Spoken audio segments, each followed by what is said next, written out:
Welcome, everybody. Welcome to the Rethinking Careers in Peace session, hosted by the Jimmy and Rosalind Carter School for Peace and Conflict Resolution at George Mason University. This is a part of the Peace Week program that is every semester they do a Peace Week, yes? Yeah, every semester they do a Peace Week, which is a great opportunity to connect with professionals and colleagues and students in the program to learn about different sort of aspects of the work of peace and conflict resolution studies.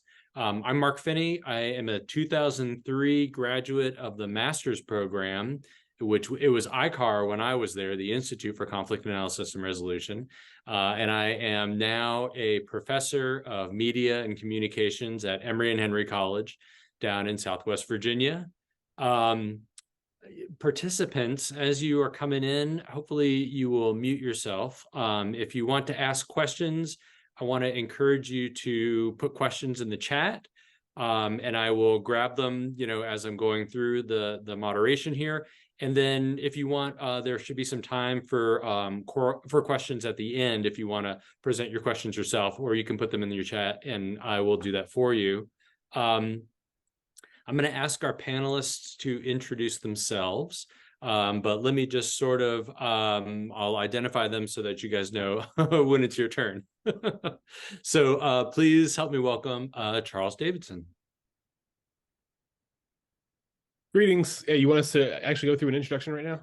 Yeah, just a little 30 seconds. Cool. Yeah, I'm Charles Davidson. I'm 2019 PhD alum of what was the last cohort to ever graduate under the name SCAR. I'm now a research assistant professor at the Carter School, where I lead the Political Leadership Academy, as well as the fledgling efforts, the Carter School Rotary International Peace Collaboration, which is still in the works. I'm also the president of Innovations in Peacebuilding International, which is a global peacebuilding organization that I do in my spare time. I'm also the happy husband of Abby, who works at the Aspen Institute, and 5-month-old Eliana. Cool.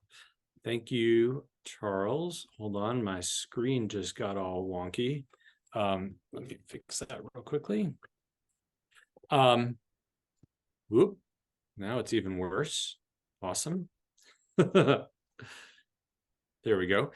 David Smith, can you please introduce yourself? Yes, nice to see everyone, including, I'm seeing a few students in there also. I'm a 2008 graduate of the master's degree program, but in kind of full transparency, I actually started in the PhD program, but I didn't complete the PhD program. So that does happen for some people.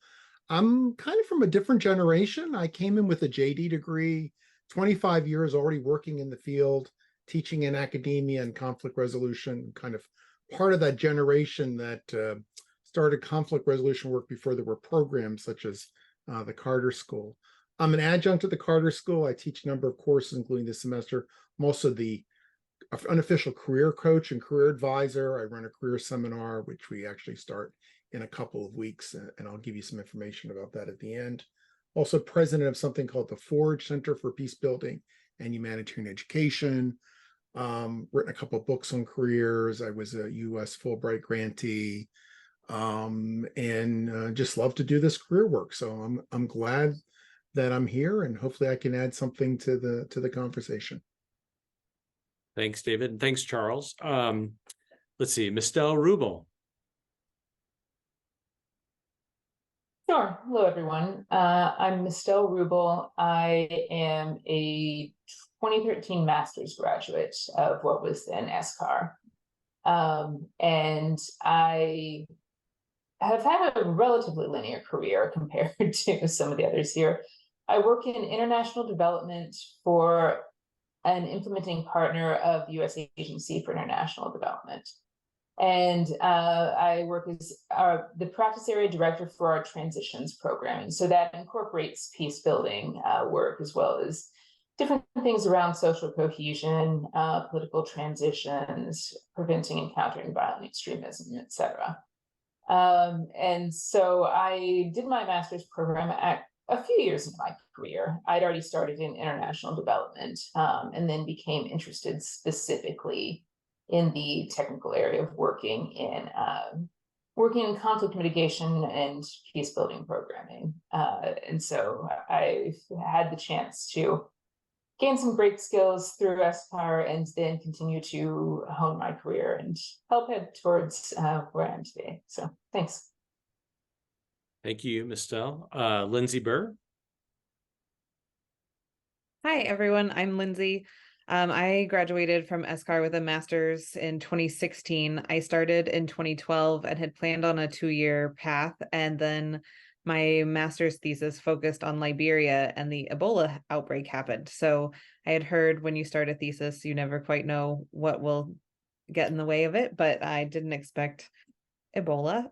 So I did graduate in 2016 and had worked in international political development at the Woodrow Wilson Center and also the National Democratic Institute, and then transitioned over to my current company, but now my current role is as the CEO of Yarbrough Group, which is a consulting firm that focuses on interpersonal communication, organizational development, and creating and maintaining high functioning teams. And so the pieces I pull together are intercultural communication or cross-cultural communication, and helping people see what the different pieces of conflict might be.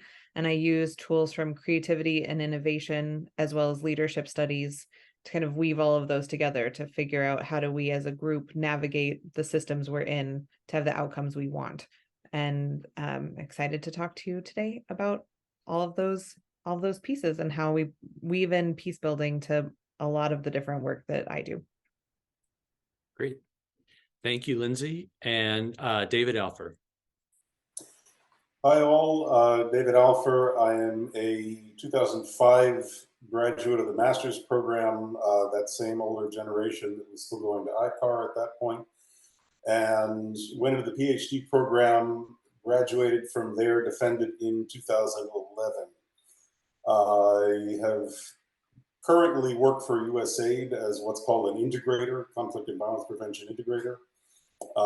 Basically, you get an integrator when you have a set of work that cuts across enough of the development issues that it behooves us to have somebody who looks across all of that. So USAID broadsheets say 80% of the countries we work in are conflict and violence affected. I would say 100, but that's just me. Basically got here by way of a long time working in what used to be called complex operations environments, now integrated deterrence.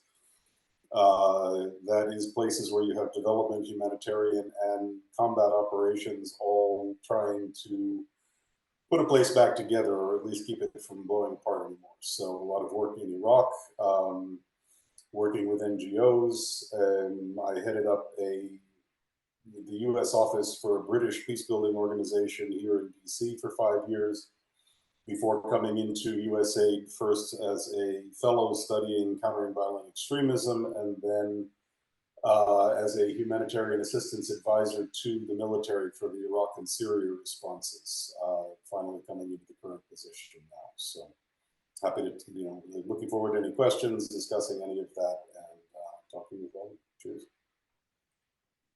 Thank you, David. Thanks to all the panelists for agreeing to be on the panel today, and thanks to all y'all who are here to listen and interact with us. Our Peace Week theme this year is building partnerships in peace. And so why don't we get things started with a prompt about global opportunities and cultural adaptation. I've got sort of these are sort of long questions, and I hope the panelists understand that they don't have to answer all or any of them. And I'm actually going to pop this into the chat here in just a second so that you can all sort of think about it as we're talking. But the prompt is, how have you learned to work in different countries or with diverse teams? Share stories about adapting to new cultures, embracing diversity, and leveraging international experiences to advance your career. Discuss the ways you've been prepared to embrace diversity and inclusion in your career and industry. How have you contributed to creating more inclusive environments? And what advice do you have for promoting diversity in the workplace? So let me throw that out, and anyone who would like to bite, please feel free. I'll start. I want to start anecdotally and maybe even on a lighter note, because the first word that came to mind when I read this question was the word humility and listening. There's so much that you learn at the Carter School. There's so much that we prepare you to do, and we're at the very front of the field in so many different aspects. But without humility, without the ability to listen, not a lot of it is really going to make sense in actual application. The story goes that I was in Uganda for like I don't even know, 6th or 7th time, and I was feeling pretty good about myself. And I was sitting around a dinner table with one of my local directors, and I was like, Uganda's starting to kind of feel like home. I've been here for a while, and I've been here several times. I said, what is something that maybe I still am not catching on to? Like, can you? I don't know what I don't know. Can you tell me? He's like, why don't we wait till after dinner? And I said, no, it's fine. Like, why don't we just talk about it now? It's not going to embarrass me. Like, I'm good.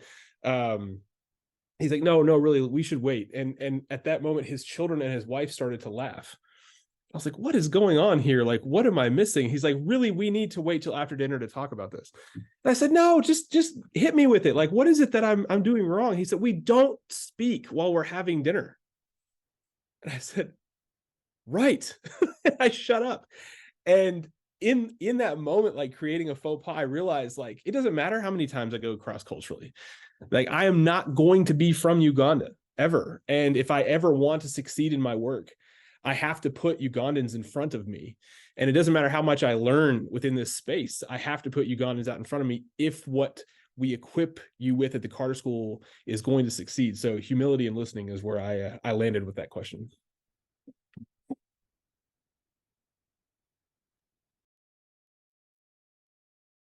Mark, I can if I can take a stab at this, and thanks, Charles. One of the things I want to recognize is that not everybody in our disciplines working internationally, right? Some of us people are working domestically, and we have to think about diversity in that context also. One of the things that I often say to my students is when I started working 25 years ago and there were 10 people in an office, 10 people would be 7 white men, 2 black men, and a white woman. And we thought that was diverse. Now, what does diversity look like, right? And diversity, and we think about diversity in many, many different contexts today. It's just not a matter of the traditional diversity of, ethnicity and or race or gender. It's sexual identity. It's neurodiversity. It's learning style. It's so many different layers of diversity that we're dealing with today. Having said that, diversity is a great thing. It's a great thing in the workplace. It's a great thing in our communities, but it's not easy to embrace. And it generally leads to differences and conflict, right?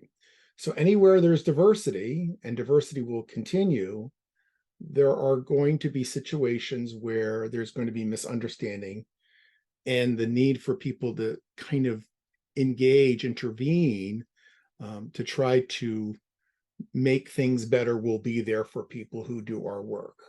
So just kind of keep that in mind and keep thinking about how diversity continues to change in the United States, continues to change globally, and then thinking about the continual relevancy for what we do.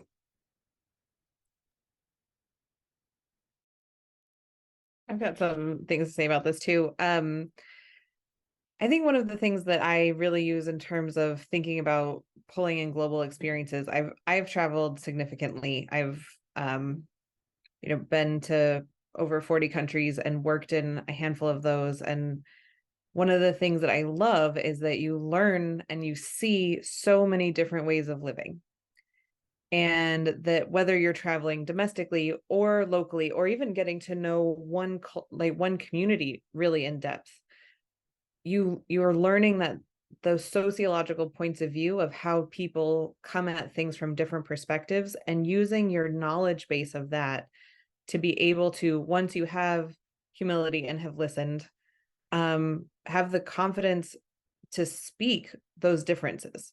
Because I have found truly powerful openings happen in groups where the subtext is spoken to say, I see that this is a diverse group, and I know that that creates some difficulty. Let's talk about how you process what happens. And I think of diversity even when we're talking about Myers-Briggs dynamics or different personality assessments. It's one thing to learn what it is for you. It's another to understand how someone else may be having that conversation from a very different point of view. And I think that that's really the basis of that kind of tension that happens in a diverse set. And it's really easy to have a homogenous group be very agreeable, but it also usually isn't very creative and innovative, and there are huge blind spots.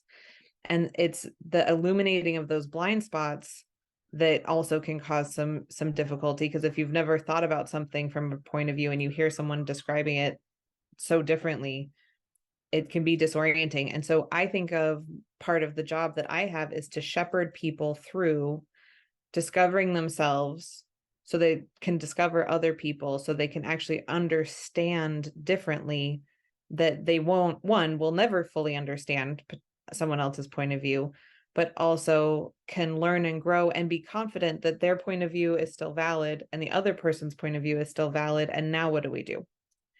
And so to me, that piece comes through pretty regularly in creating high functioning teams, because a truly high functioning sustainable team cannot be homogenous. I think it has to be diverse, because if not, you're going to miss huge chunks because of those blind spots. So illuminating the fact that that conflict is good and it's not going to go away, but what do we do about it when it arises, and how do we seek to understand each other?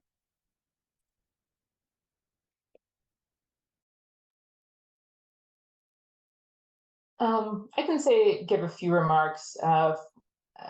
It's from my experience as well. And I really enjoy the opportunity to go out and work on programs internationally. And so then with the types of programs I'm working on, it's generally a team or a number of smallish teams working in a country to accomplish a particular set of objectives. And so this is always, you always have to get to the community level. And then, so it's just absolutely critical to identify teams that are representative of the different parts of the population that you're working with. And so,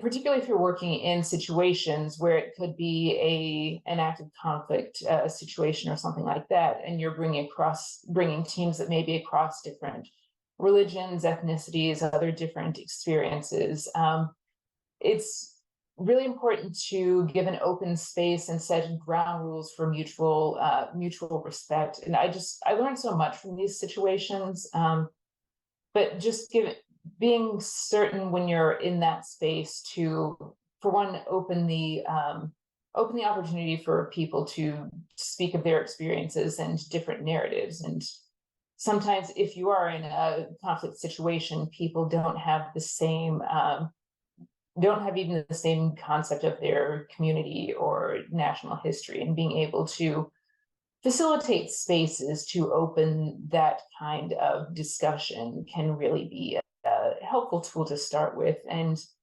it can get things off to a great and essential position in support of one vision. But also, although I'm working on the international side of things, I think often, like, the international implementers have the tendency to be a bit blinder to the dynamics on the US side, from the headquarters side of things. And so that's really a change of focus that I've seen a lot since I started working for an implementer 17 years ago. A bit like David Smith was saying, when I started, I came in at the entry level, and most of the people at the leadership level were 60 to 70 something white men. And so it took a while for me to see how is there space that I could grow to become a leader in this situation. But that's really changed dramatically and intentionally. And so I've been able to contribute and found it healthy to work within organizations that have really focused on not just bringing in people to cross-pollinate who have worked on some of our projects and been successful leaders in countries all over the world. That's amazing having the chance to work with some of those incredible professionals, but also to look and bring in different perspectives from who can be hired from the US, from other countries, from all different walks of life, persons with disabilities, different needs, sexual, gender, minorities, etc. And it's just being able to look out for that. And I've had to do so much learning and thinking myself about bias over time, but you get to be so much stronger as a team when you're really able to bring in as many perspectives as possible. I think I will add only something very brief on the end of this, some very complete answers otherwise. The first part of it for me is that humility again, to come to elicit rather than to impose, to ask rather than to tell, to be humble about our own role and our role within what is generally a fairly traumatic and dynamic situation for most of the people we come across. The other part is to examine ourselves and see what the real nature is of the power that we come in with. In very diverse situations where many of those aspects of diversity may be shut down, as a white American male working for the US government, whatever my role is, that education that I bring with me, I may be one of the few people in the room who has the power to push back against power structures in order to open space for some of those diverse perspectives to be heard. So humility does not mean simply standing back and allowing things to happen around us instead of directing them, but really undertaking the self-examination of the power that we bring with us, our own nature within those dynamics, and where we may have force that can be positive within the situation as opposed to negative.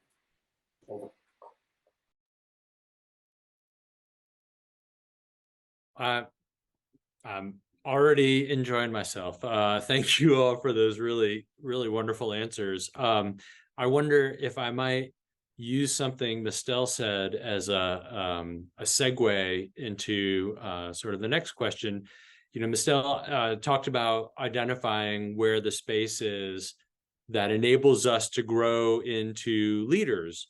And so that makes me think about sort of change and uncertainty in our careers, and sort of the idea, or I guess the fact at this time that, you know, most graduates of higher education today will be undergoing more than one career in their lifetime, right? So I'm wondering if you all can talk about sort of those moments or those experiences that you've had of significant change in your post-graduation lives, changing in careers, pursuing further education, or moving to new locations. You know, how did you approach uncertainty? What advice do you have for recent graduates or for students who are facing similar situations? Can any of you, or could you talk about imposter syndrome or self-doubt and the things that you've done or the ways that you've been prepared to experience those or to deal with those feelings as well? Go ahead, David. Okay. I'll start off first on this one. David. Sorry. So there's a lot of aspects of that. I mean, with imposter syndrome and that end of the question, if you are feeling like you are the smartest, most informed person in the room, you're in the wrong room. In order to change and grow, in order to really develop something that is of use and a contribution in this field or any other, you need to be challenged, and you need to be not simply skating by assuming that you are the smartest person around. As far as the change goes, look forward along the career path and see if you put in the dues do you want what you're going to get? I used to be running programs in the field. That's a very exciting, that's a very rewarding place to be. I also realized that the places that I worked and the situations that I work with are not conducive to family and relationships. A, you can't bring people with you. B, it will make you weird in the head after a while.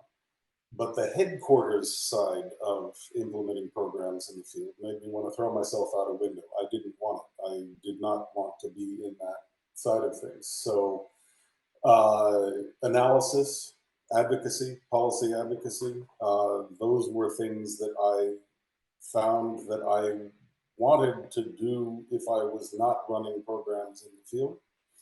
So I made a lateral shift over to that, which the combination of the master's and the PhD allowed me to do. I would not have had the foresight to do that or the capability to do that if I hadn't known that what was ahead on one given path was not something that I wanted to keep pushing forward to receive. Coming over into government, that is another, in one sense, lateral shift. The diversity of perspectives is one of the things that makes me effective when I'm trying to get other fields of development to think more in terms of conflict, violence, and their relationship with those contexts. But think laterally, think further ahead than you think you might need to. When I do not want to do this anymore, where is this barrier for me that I don't want to pass? What if I don't want what I'm going to get? Think of questions like this so that you can get ahead of that and think about lateral moves, cross moves. I mean, you have the advantage in a field like this that there is one road, but the paths within it are many, so to speak. The number of things that you can do in peace building and have it still be peace building is pretty astonishing. So think through those, keep exploring, don't assume that you have to stay in a path because you started on that path, and see what else is out there. So what you're kind of alluding to is what the author Dan Pink talks about as boundary crossers. We are boundary crossers, and boundary crossers are people that find the space between different disciplines, cross one to the other, and where we are most needed in the future are not in the silos, but in the in-betweens, where the work of conflict and the work of peace building will be necessary. And case in point, climate change, right? It would have been hard to make the argument 20 years ago that conflict resolution and climate change somehow are connected to each other, but now it kind of is a fact, right? I often talk to my students about climate change and migration, right, as being two things that were very different from each other that are connected to each other as a field.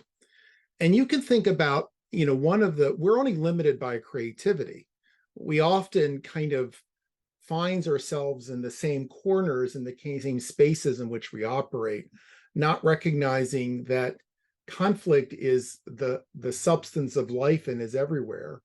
And the work that we can engage in building peace has a place most everywhere. And it's for us to kind of make that argument that we can go into those spaces.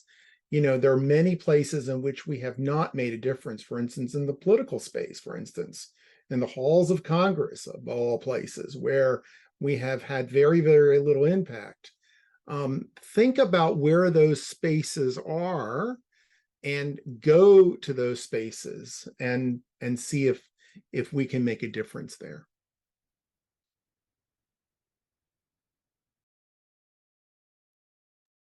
Go ahead, Charles. So I love this question because I have definitely experienced most things that were listed here, especially this imposter syndrome idea. And I find that a lot of my students who come through the Carter School will admittedly have imposter syndrome, but it takes sort of that ice breaking for somebody to admit it before everybody in the room admits it. And what we do is admittedly challenging. I mean, people in our field are like, hey, we're going to go, help solve conflict in the Congo.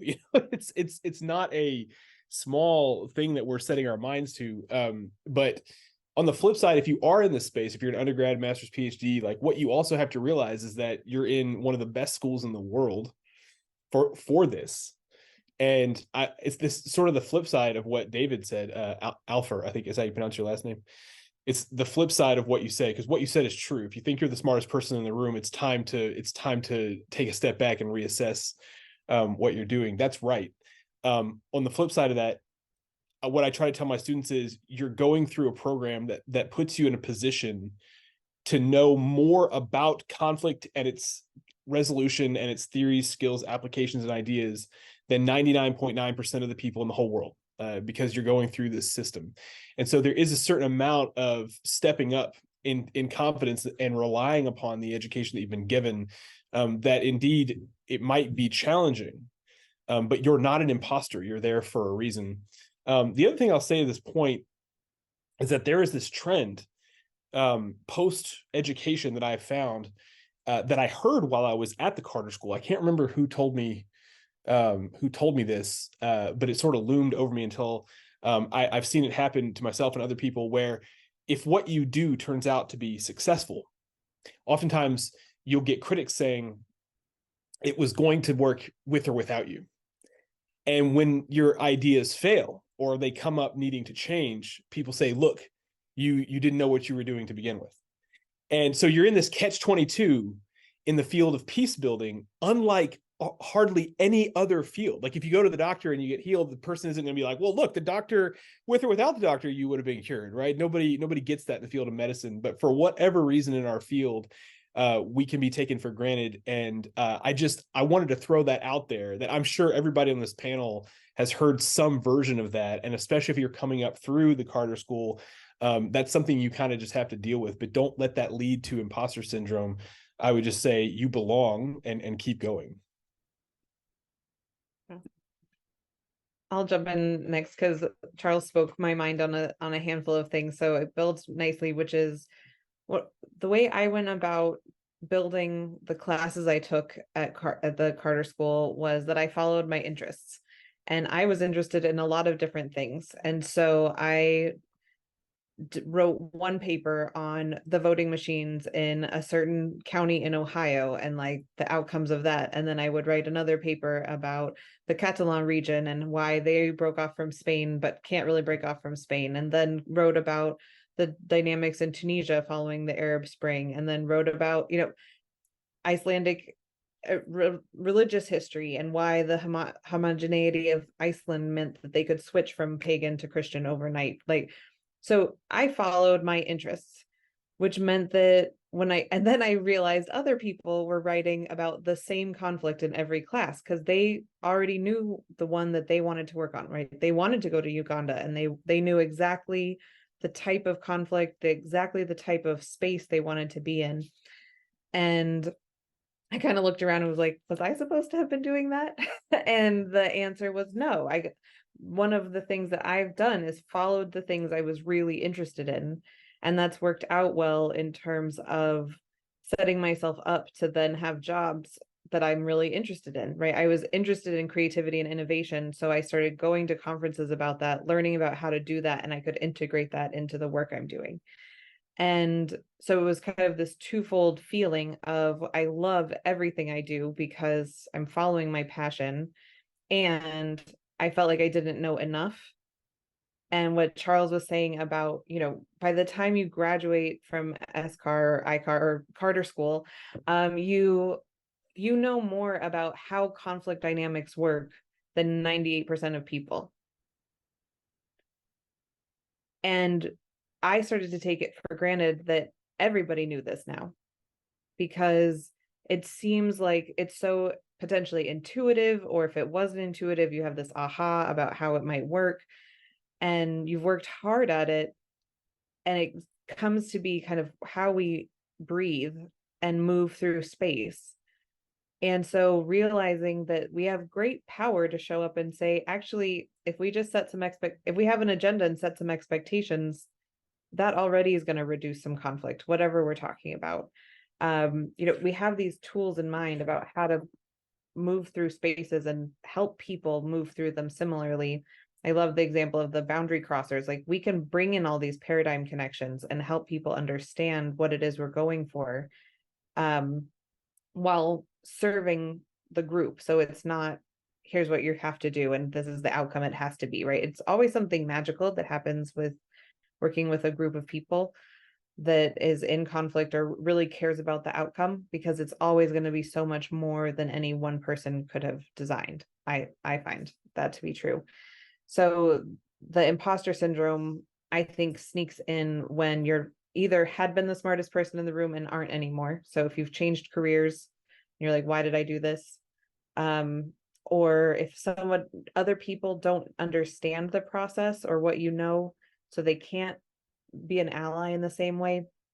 And the dynamic of, well, how do we know what you did worked, is part of, like, my origin started in political campaigns, and that was the case. Like, when you won, everybody takes credit, it's our work, and when you lost, it was like, oh, I'm pretty sure it was the other guy, or like the other group that was influencing this. And so to be confident in what you know to be true of the impact of the work, whether it's listening to people's stories and takeaways, if there's people you can talk to later about the work that they've heard about, or, I mean, there's so many examples rich with how groups of people went from conflict to transitioning into what were those markers of everyday peace building. I heard Peter McGinty talk when I was at SCAR, and that concept of what are those markers that let you know things are changing, and knowing that you're part of that, even if you can't point to exactly the nugget of thing that happened that was the impact you or your group had. I think that that's true whether we're talking with a family system or an international conflict, like that, it's all people showing up to do those same dynamics. So we can be proud of using our knowledge to help people navigate that. So I have to bounce off what Lindsay said real quick. A conversation I had just last week with a patent attorney. I mean, she is at the top of her game in intellectual property. And we were talking about exactly what Lindsay was saying about how it starts to feel like, when you're in this space long enough and when you work on a conflict long enough, it starts to feel like you're not doing anything special, and that everybody knows the thing that you've arrived at, and that a solution seems too easy and obvious to be true. And she was like, this is the exact same thing when people invent stuff, because good inventions seem obvious once they've been invented. And so she actually gets pushback on patenting things because people will say, well, this is obvious. But she said, tell me who thought of it before my client thought of it. And they can't answer that. And it's the same thing in conflict resolution, that once you arrive at something that works, it seems ridiculously obvious, but it takes you getting there to make it feel that way. And that's another thing that can alleviate the imposter syndrome for sure. I can give just a few thoughts. There have been so many broad comments from everyone's different experiences on these couple of questions. So I do think I need to stick up for the kind of headquarters implementing partner side of the international development space. My career has been a bit of a process of refining more than of radical change, but I did come out of undergrad. That was at a different institution with a Middle East studies degree. And so I started with studying abroad in Egypt before graduation. And then it took me a little bit to get a job. I temped in all kinds of random things for a while before getting into the international development field. And so that kind of kicked me off with a whole bit of the imposter syndrome. Like, if it took me so long, and several of these organizations that like shot me down before I got somewhere, do I really belong in this space? And so it's been kind of a career thing with that. But I mean, I've just found, looking to see what I want to do and just continuing to explore that and be really open to opportunities that come my way as the best way to continue to learn and grow my career. And so some of it's been more intentional, some of it has been less so. Okay, sure, I'll be willing to go out to Afghanistan for 6 weeks or so. My parents were not the most fond of that idea. But yeah, okay, I'll go out and head up a project for a few months at the end in education when I have very little experience aside from having been through the educational system. But yeah, then I mean, I think the imposter syndrome, some of these signals that it sends can be healthy. This group has been talking a lot about humility and listening. And so I think that kind of can tie in a bit, that if you aren't thinking of yourself as the smartest, if you're wanting to listen and see what you can learn, I think that can help you to realistically assess yourself and see that not everyone in one position has to be one thing, and what skill sets and unique abilities and talents do I bring to this so that I can complement others who are here, that if I'm not going to beat them on years of experience or publications or what have you, then having to think a bit more beyond that as to what I can offer and really be targeted and contribute how I can. So having to be being able to take that and then over time see the evidence of how that is able to impact the work I'm doing can help when some of those kind of gripping thoughts come along. But yeah, thanks everyone.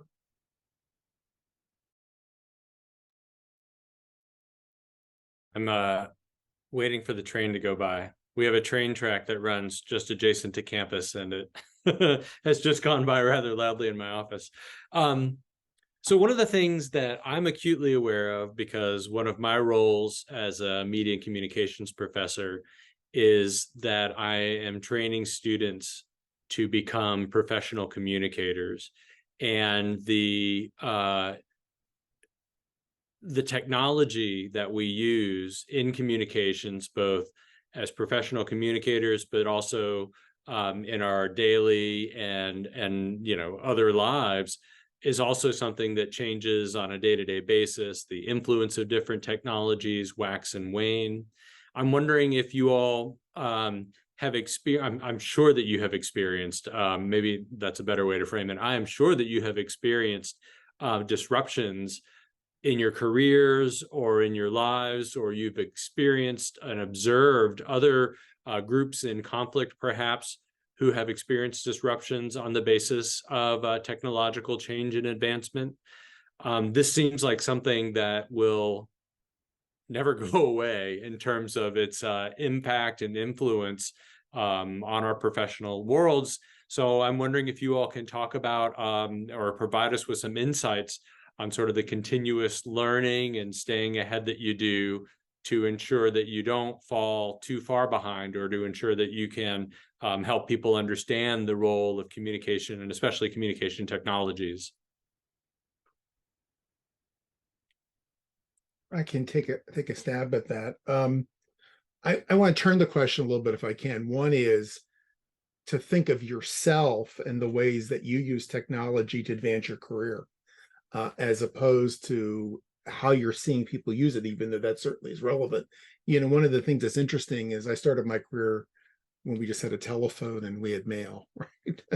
And then we developed different technologies with the advent of the internet. It's interesting, when Facebook came around, there was a certain generation of Facebook, and that generation left, another generation went into Facebook, and generations keep replacing themselves in different means of communication.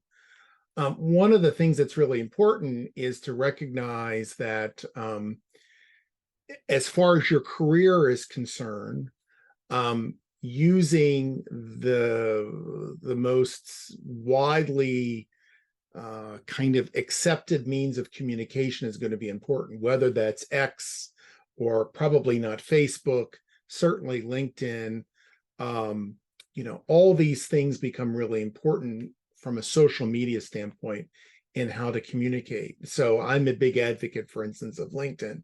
even though it's not everybody's cup of tea. And I think there's some strong drawbacks of LinkedIn as a communication space for people to brand themselves. It's about branding yourself now, as opposed to just kind of communicating what you're doing. It's the way you look, and it's those kind of things become really important in terms of communication. One of the things that I always tell, one last anecdotal, not anecdotal story, but at least a little way of looking at it, is when I'm working with students to look for careers and look for things, I tell them to find somebody virtually and to see how close you are to their experiences. And that means like going to a website and going to a biography. Washington is a city of egos. Everybody has their ego up on a website, right? You can find somebody and you can communicate with them through that website or through that LinkedIn, and finding the connective tissue between you and them and arranging an informational interview or some way of connecting with them. So you need to kind of use technology in that way in order to create the space where you will get people's attention in advancing your career. I wonder, Mistel, before you go, I wonder if I might amend the prompt just slightly, because one of the things that I only thought about when David was responding right now was, how or would you say, or are there ways, and of course continue to address the prompt as written, but if you want to add to it, y'all, do you find or have you found that communications technologies are complicating your work in peace building or in conflict resolution or negotiation? And in what ways have you observed that complication, and what strategies have you developed to overcome that? Please go ahead, Mistel. Sorry for the interruption. Yeah, some of that, I was actually starting to think somewhat along those lines for some of my thoughts. So over the course of my career, I mean, the internet and email communications were just getting really fully online for use in international development as I joined the field. So just people a couple years before me had still been corresponding by like weekly fax or daily fax with their project offices in other countries. And so that became a change over the course of my career. And so, I mean, I've generally been a technological optimist, and I do very much try to keep up on what's particularly useful and relevant for my field, and potentially trying to explore new things to an extent. But I think that there has been evolution in how technology has been viewed for potential in the peace building field since I've been working. So there was a time around the Arab Spring in particular, where there was such a point of optimism that technology and Facebook and all social media was going to be able to bring about a wave of universal communications and increased democracy and accountability throughout the world. And so it's definitely had a lot of positive effects, and there's so much more collaboration and interface enabled. I mean, this event that we're having would not have been in this form even just 5 years ago. But since then, there's been such a change in that the main way that we're talking about technology at the moment for my field is around the worries of misinformation, disinformation, and malinformation. And so the use of those platforms for spreading hate speech, and particularly even here within the US, everything is having to be constantly fact checked, but is anyone actually paying attention to the fact checkers? And all these messages are getting out there, and people have their own realities. So it's, technology is definitely a disruption and challenge for peace building, although there are so many positive use cases as well, where you can get stories from people anywhere.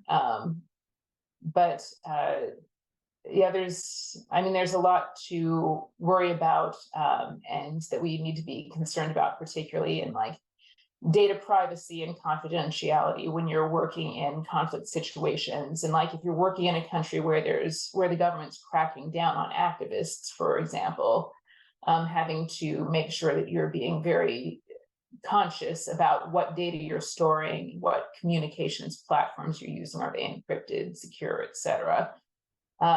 It's all of that's very important. And now I think even as we're moving forward, we're going to continue to see more changes. AI is the latest frontier, and just starting to explore how that may play out in my field a bit. I don't know a lot yet. I've been one of our few piloters, which has been a little bit fun, but that I think an immediate application will be just in that the US government is still very picky about wanting all of its reporting to be in clear English, concise language, which if you're trying to have your reports and documents produced by teams in countries where English isn't the native language, that's a challenge. And so I'm seeing actually AI is already pretty good at editing. So that's something that can be likely just one example of a way that we can see help in the work we do, making things a bit easier in the coming years. Go ahead, David. Alper. I think really briefly, just communications tools, communications technology is very much a double-edged sword. Echoing a lot of what Estelle said, on the good side, there's a couple of things. Number one, I tend to be very dismissive of social media as a communications tool. That said, you need to examine your own dismissiveness, because I don't know how Twitter is faring now that it's X. Some of this is undoubtedly OBE, but if you wanted to know what the local journalists were saying in Burkina Faso when we were there, you found them on Twitter, and you get the information from them that you will not find in a Google search, for example. There are a lot of local outlets, not the internationalized ones, that do not come up very well on Google searches. Making use of that kind of diversity of platform and viewpoint is incredibly important for the work that we're doing. On the bad side, yeah, misdis, malinformation, a lot of these services have become fully weaponized, not in a small way. We're talking dissemination of hate speech, we're talking potential mass atrocity risk, we're talking all kinds, up to and including genocide. Getting disseminated on platforms where it has become functionally impossible to tell what is real and what is not. So in an age where technology and technological disruption are typically taken as unmitigated positives, remember to get back to full-on conversation, face-to-face, personal interaction. Do not become so enamored of the communication tools that you forget there is a person on the other side to talk with and interact with, and make sure that these interactions are managed by humans and not simply technological intermediaries. It's very easy, it's very seductive to say, I can put something out here and reach 500, 1,000, 10,000, 500,000 people in one swipe. Quite often that interpersonal communication with one person is going to be even more important. So balance. That was such a perfect segue to what I was going to say, which is know what the comms platforms are good for.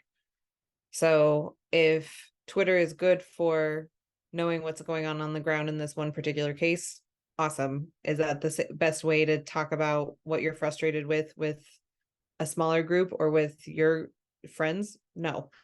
like not if you want to solve a conflict, right? And so knowing what the comms are good for, I heard from one company, they decided that they are an email-less company because too much gets lost in emails, and they were only going to communicate via Slack. And that's what they do. And it's a company that's bigger than 10 people. And that's a terrible choice. I'll just name it. That's terrible. And so I also once, a friend of mine was texting me, and I make friends with a lot of people I work with. So she's a colleague, we're talking about work, and I called her and she was like, hello? And I said, hey, like, this will be a faster conversation if we just talk about it. She said, I was 99% sure it was a butt dial because who calls anybody? And I was like, me. I call people because, like David Alfer was saying, like, if you can just talk to someone, you can convey information in a lot more ways than if you're texting or slacking or emailing or using social media. And so to think about, like, what is a platform good for? What is it not good for? And that at the end of the day, when it comes to conflict, especially thinking interpersonal, thinking of yourself and another person, but also that all of these conflicts we're talking about on these huge scales are all people. That figuring out the mode that helps move the conflict forward. And sometimes it has to get hot before it can cool off. But, an email can be rife with tone that you don't even realize, or that you do realize. A text message, our brains are wired that when we get a text message, we get a hit of, is it serotonin or oxy, or what is a good Dopamine. one? Dopamine. There we go. I'm like oxytocin.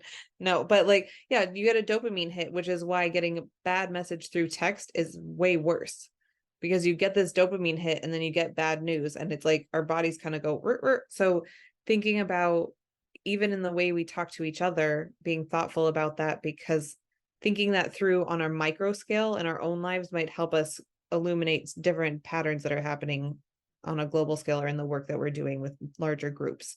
So being thoughtful about, what is a platform good for? What is it not good for? And what can you really do with it that's not just the same as what you do with the other one? I think one of the biggest gaps that happened when COVID hit was people used Zoom as if it were just a video recording, because that's the only way they'd used their face on a computer before. And Zoom added things daily, and that was one of the ways I helped my company float. Like, and we rearranged everything to be online, and it wasn't a talking head. It was just as powerful of transformational workshops that we were doing, but used Zoom to use the breakout rooms, or use Mural, or use Pull Everywhere. And I think someone said, like, not to let the technology get in the way of the communication, but to help it deepen, so that it wasn't just, we can only do one-on-one communication via Zoom. So like thinking about all the ways you can use the tools rather than just the one that you may already know. If I could just relay a quick story, I learned an important lesson about text messaging several years ago. I was texting with my sister about something related to our parents, and I made what I thought was a pretty funny, sarcastic joke via text, which she interpreted as very genuine. And I hurt her feelings. She called me later and told me that I had hurt her feelings. She was very upset. And that was an important sort of lesson to me that I think is apropos of Lindsay's comment.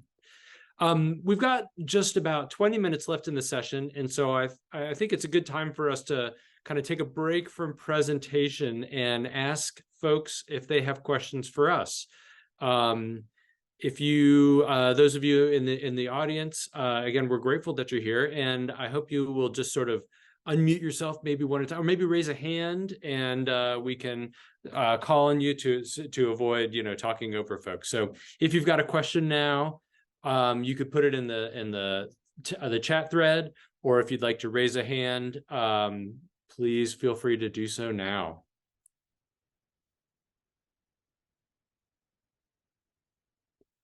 And if you're not sure, there is a button on your Zoom in the reactions. If you click reactions, then a hand raise is one of the things you can click, and then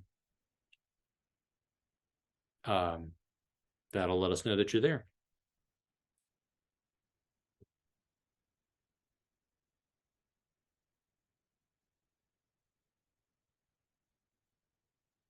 We knew so much that there's no questions. Maybe been an abrupt shift to question land. Yeah, sorry. Sorry, not sorry. Listen, I went to school with you guys. I know you all have questions. You know, maybe rather than a question, folks could share kind of what maybe the audience, we don't have that big of an audience, maybe what they're doing, what they're looking for, rather than a question, making it more of a kind of a statement of some sort. Like, Sure.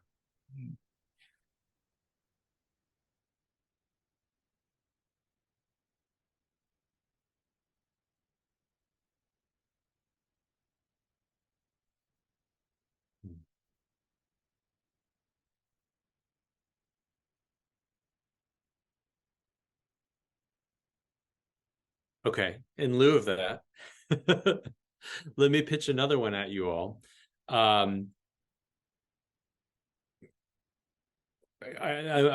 Several of you, oh, here we go. I've got one here from Angela in the chat. The social media talk was really interesting. Thanks. I'm curious about your first jobs in conflict resolution / peacekeeping.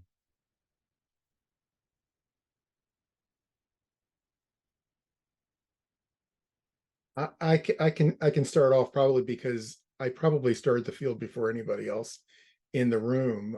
My first profession was as a divorce lawyer, and then I learned to be a divorce mediator. And so I kind of started from that end. And then I went into community mediation. I was in the Fulbright program and so forth. But a lot of people in the early days of the field came from other disciplines. Once again, this idea of having a master's or a PhD in conflict resolution is relatively new in the big expanse of it. So there are a lot of lawyers and social workers and educators and psychologists and so forth that left where they were doing to do something where they could work with conflict in a different way.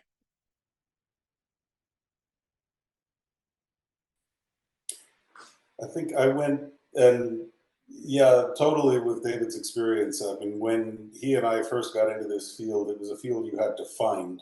You found your way to it. It wasn't something that was apparent and had a progressive series of jobs. I made a lot of use of internships. I did a series of internships with different organizations, one of which turned into a first job. That was with Winrock International, a development organization. The experience from that I parlayed into a position in Iraq back in the bad old days, running a district within a nationwide program. So that was definitely going from 0 to 100 miles an hour almost. But yeah, the internships, I tend to consider that my first, even though they weren't paid, that really was where I got that base of experience that I then turned into a paying position. But highly, highly, highly recommend using those, especially because, I mean, one of the things that I hear in that question is, how do I start looking for a job in this field? And if you're working in DC, I will tell you, this is one of the most densely educated clusters on the planet, and highly competitive for jobs, which means you're going into any given application with another 250 people.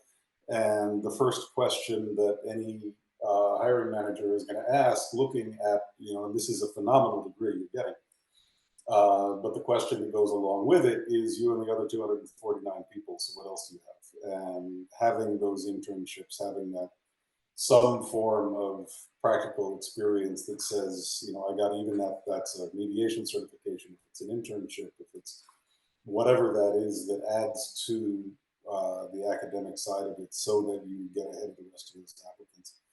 All of the initial jobs in this field are going to be very different. And that's one of the wonderful things about it. People find their way to it. People come from different places, different experiences, but There's my 2-cent peanut gallery recommendation: is really make use of the internships, certifications, anything you can add to that degree. The degree is amazing. Those are the things that will get you ahead of the path. I would also take, I think that these are all different nuggets of advice. So I hope you guys can sort through them for what's helpful for you and where you're at. Because I would almost say the exact opposite pieces that David mentioned, like that all of that is true. And if you know you're passionate about something, you can find a way to integrate piecework into almost any place you land. So if you're looking at only jobs in peace building, that's a very different search than jobs in topic you like, or types of roles you'd be interested in playing that are at a company that you support what they do. You know, if you're interested in corporate social responsibility, you can find a way to use your degree in doing that. So I don't, if you're looking for a peace building job in country, in specific region of specific country, only working on water, those are very different jobs than generally speaking. So knowing that, and then figuring out how you might be able to broaden what you're looking at, or specify based on where you find yourself kind of feeling stuck, if you're feeling stuck. My first couple of jobs in peace building, I did an internship at the Woodrow Wilson Center of International Scholars, and I looked at the international dynamics of laws that different countries had that basically codified inequity. So I ended up making a whole database spreadsheet of laws in different countries and what made them problematic for gender equity. And if you had asked me, do you want to sit and build out a spreadsheet? I would have said, no, that is my worst nightmare come true. I was also about 10 years older than everybody else in the intern pit.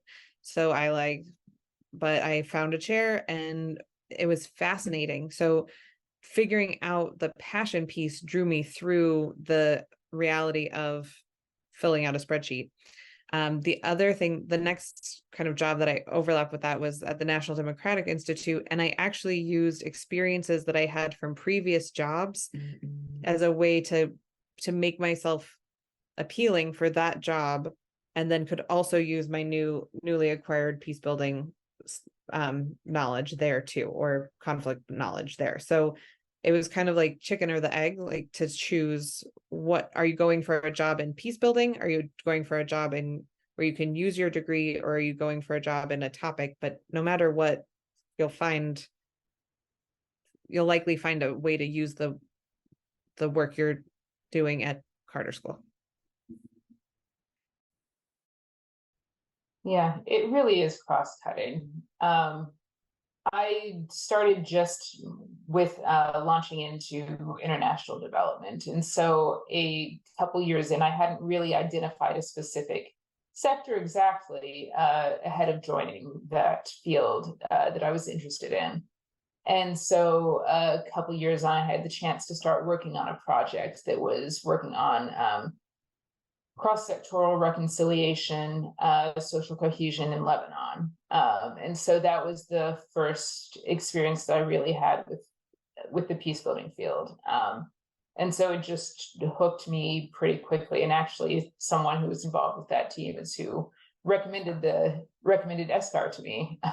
So I found my way there a few years later. But I mean, it really is just, you can use that anywhere. And so I've felt throughout a lot of my career, even after I completed the degree, a number of the projects I've worked in have not been specifically designated as, this is peace building, this is transitions programming, but it's been working in contexts where there are a lot of fragile dynamics, conflicts within society, where you really have to be cognizant of the dynamics, and in order to achieve whatever other impact you're needing to achieve as part of your targeted results,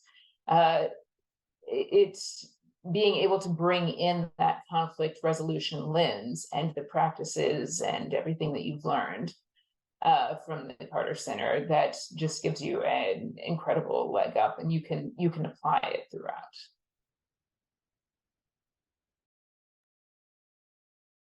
I am seeing a hand raise from Nate Ogle. Would you like to ask a question? Yeah. Hey all. I was kind of listening to David, Lindsay, and Michelle's points, and it really resonated for me. Like, I'm a 2020 Carter School master's graduate, and I got into classroom teaching in a public school in Arlington. And my degree in conflict resolution prepared me more for that experience really than any of the education work I did in the field of education. Just being able to deal with all the people that run around the classroom every day.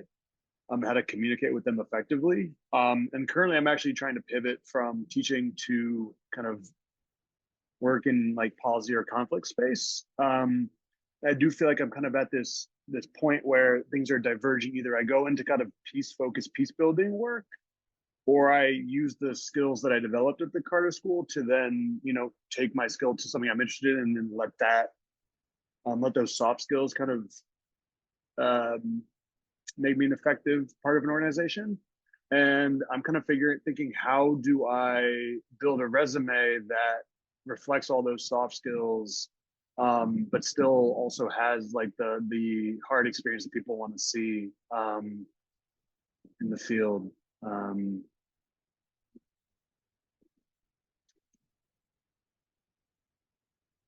So I can field that one.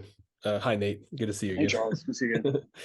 And it actually ties into the previous question as well. But from my end, and I actually don't recommend doing what I did, but when I was super young, I went to my mentor at the time and said, I want to be in the field of peace building. I didn't know that word at the time. I worded it poorly, but he's like, what do you know about doing any of that? And I was like, I don't know anything about this. And he's like, well, you need to leave and you need to not come back until you do. And I was 20. So I just started buying tickets to conflict affected areas and learning and watching and listening and watching as people did a really bad job at it, but every once in a while finding somebody who did a really good job. And then I discovered I could be paid to go to war-torn countries. And I took a job teaching English in Afghanistan for a year. And then attending a conference in DC, somebody told me about the Carter School. I was like, you can study this, you can get a degree in this. This is amazing. And so the PhD, the rest is history. But I think that there are, knowing what I know about your next steps, Nate, just getting out there and doing the thing.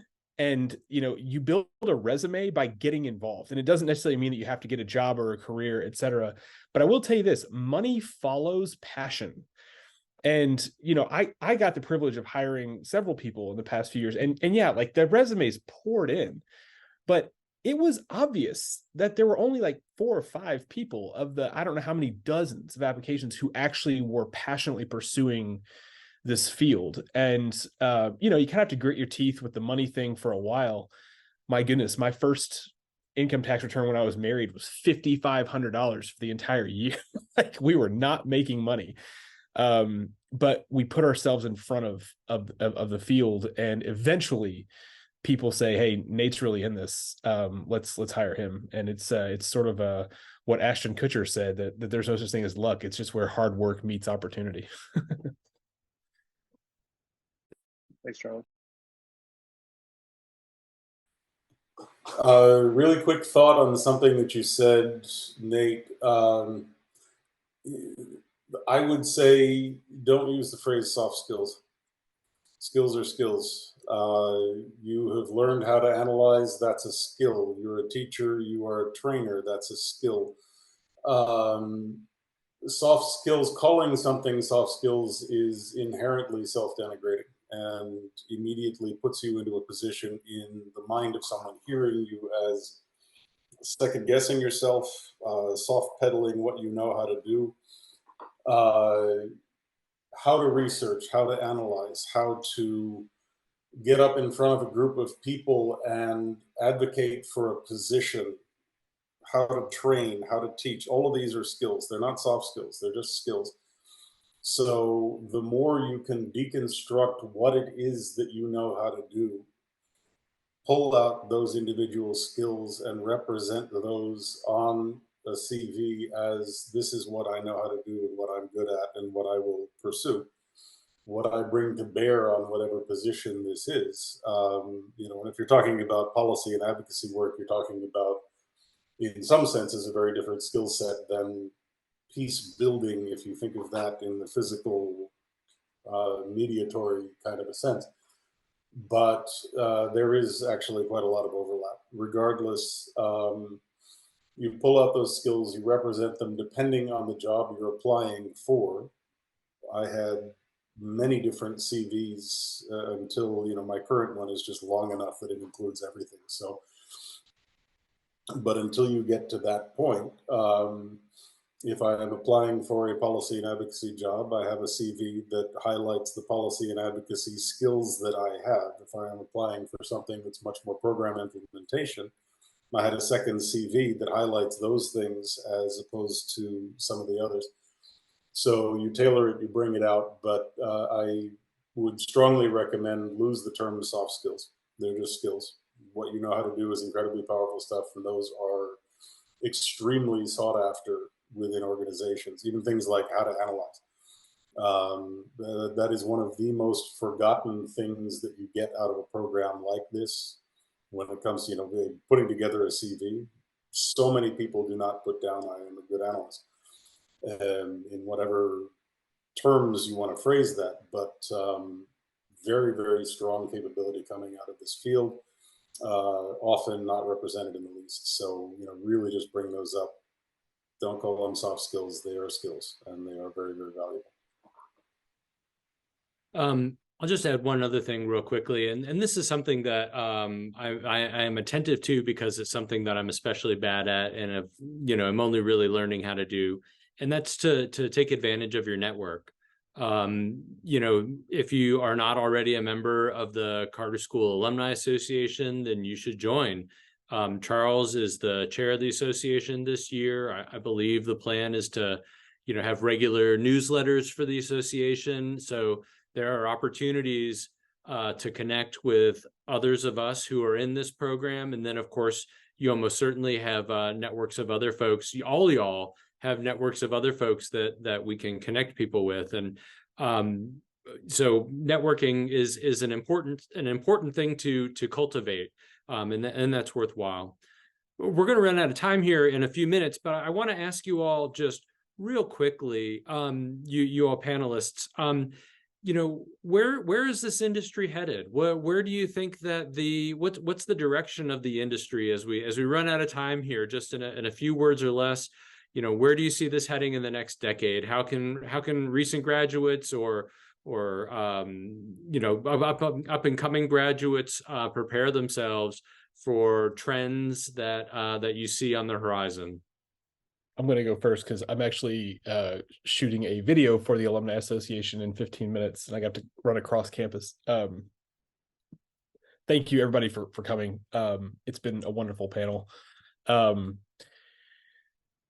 In my opinion, I think that the field is going to get better and better and better because it's going to get more streamlined as it becomes into focus more sharply. I think that as more experts enter the field, that the idea of practicing conflict resolution will become a lot more like practicing medicine or practicing dentistry, where there will be some accountability, not necessarily normativization, but I think there will be a lot less waste, and people are already starting to recognize how kind of outsiders play a role alongside locals experiencing conflict, both at home and abroad. And I just think that we are improving every single day, and I'm super excited to be a part of it. Thanks, everyone. I'm going to jet. Thank you so much. If I can piggyback on Charles, I think it can go into two different directions on this, and I'm not so sure we are going to be the field we think we're going to be. And one of the reasons is that we are so diverse. We are community mediators. We are international development specialists. We're social justice activists. We are all over the map. And so what you're having is the integration of the need for conflict skills across the board.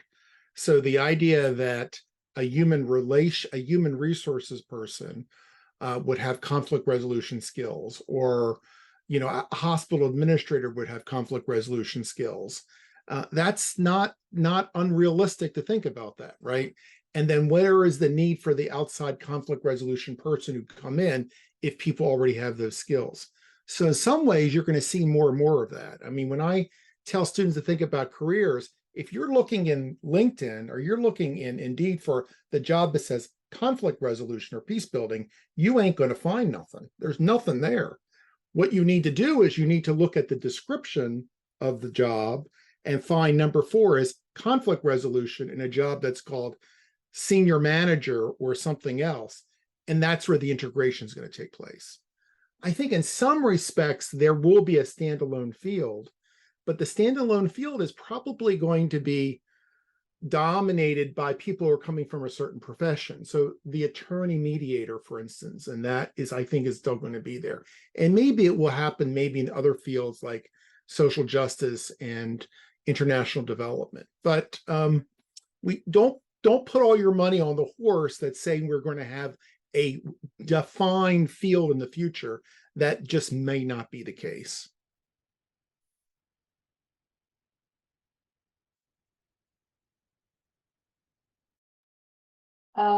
Yeah, just to add a couple quick thoughts. I do think that is a big next step that we're likely to see as well, is the contributing factors to conflict and violence are so diverse that the situations in which conflict sensitivity and conflict mitigation expertise and peace building skills are needed are just as diverse. And so that can be really anywhere that you're working. And so that could be in working in education. I mean, having to resolve conflicts, you having 20 students of whatever age, that's still going to be plenty of opportunities for conflict there. And so, yeah, and I think that there has been a lot of siloing, but there's now kind of I think getting to be less of or more of an emphasis on trying to get beyond that and give us the chance to collaborate more with related fields and hopefully together bring stronger improvements in the reduction of conflict. Yeah, I would kind of build on that to say it'll take deciding that we want to be under the same umbrella, because one of the things that I have really struggled with since even coming into the Carter School was talking to professors, and I'm like, oh, I'm so excited to learn about, navigating conflicts. Like, well, I'm not a conflict risk specialist. I'm an economist. I'm not a conflict specialist. I'm a sociologist. I'm not a conflict specialist. I'm a political scientist. And I was like, right, but you're making conflict specialists. And it was also, the big one was making conflict specialists who are trying to make sure there's no conflict. And it's one of the things that I was really, really struggled with it while I was in school, was like, where are we going to learn how to sit in the heat of a conflict so that way we are used to being in the heat, so it's not trying to make it stop, it's trying to hear it, so that way we can facilitate. I loved the phrase that David Alfer used, like elicit rather than inform. And if we're not ourselves comfortable in defining ourselves as conflict specialists, knowing that, of course, I don't know as much about this group or that group or this group, but I know a heck of a lot about gender dynamics globally, right? And I can talk about with some pride and confidence that, like, if you're talking about gender dynamics in Afghanistan, I've read more about that than a lot of people. Do I know as much as some people? Absolutely not. And I will always be learning. So kind of that pull that we've talked about this whole time between the humility that we could learn more and the confidence that we know enough to say that we are experts in this chunk, giving space to the nuance and to shift to some pride in the field, which I think I even see in the name changing of our institution, right? It went from an institute to a school to the Jimmy and Rosalind Carter Center, right? Like, this has some heft now. And so to be able to say, I studied conflict, I help people navigate conflict. And yes, it's a program, and it's the one of the top programs in the world, because yes, there's more than one. And sitting kind of in that strength to help band together to then also appreciate all the nuance. So I keep hoping for that. I appreciate the other people being like, don't hold your breath. And like, that's fair too. And I think us being boundary crossers and being able to help people make the paradigm connections across, like, yes, I know about conflict. No, I'm not in HR. Would I help in HR? Probably. Like, but can I talk about international political dynamics? Yes. Can I talk about all these things? Yes. And being able to help people understand what we actually do know and how they might benefit from using it will help over time strengthen it as its own new silo, while also being this still cross-functional learning. So that's how I think about it.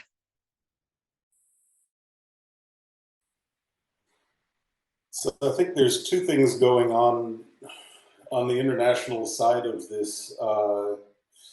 One is there is a larger and larger need for conflict-related professionals, conflict people, conflict mediators, whether we're mediators, whether we are experts in peace building, and that's both a good thing and a bit of a scary thought, because what it represents is, look, this is a growth industry. The number of conflicts, the number of friction points, the number of tipping points is going up, not down, worldwide.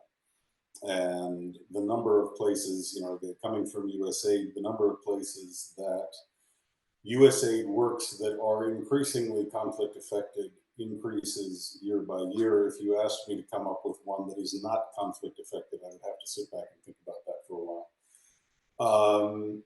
So there is a need for more people who understand conflict. We don't as often these days run into the kind of ignorance we used to run into.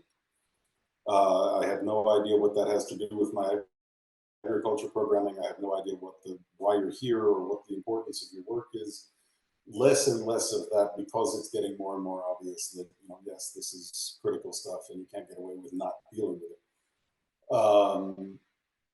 On the other hand, there is more and more of a need for specialization. So while you have, and this is, part of a job searching comment as well, if all you look for is conflict resolution job, you will find a subset of a number of things out there. If you look for education and conflict resolution, climate change and conflict resolution, land or water and conflict resolution, you just keep expanding your set. But those combinations are also where the field is headed very much, very quickly. There is a role for and a critical need for people who understand the mechanisms of climate change and how those affect and are affected by conflict. There is a critical need for people who understand education and conflict resolution. So that combination is I think where we're going. It is, we have gone from a niche field that you had to find your way to a professionalized field, and now we are moving into this specialization, specialized, compartmentalized kind of a field. There are some things I am more a generalist perhaps than most people, but there are very specific reasons for that. More of the field is going towards specialization. If you want to work in this, you need to know something about climate change, about education, about gender, about water, these other issues. Because those are the places where this work gets anchored into a concrete process that's going somewhere other than just this. So there's what I see now and in the near future. Well, I hate to say this, but I have run us out of time, overtime, in fact. So let me express my gratitude to the panel. Thank you all for coming. Thank you all for coming and listening and for your excellent questions. I understand that this will be put up on the YouTubes, and so please stay in touch and have a wonderful day. Enjoy the rest of Peace Week.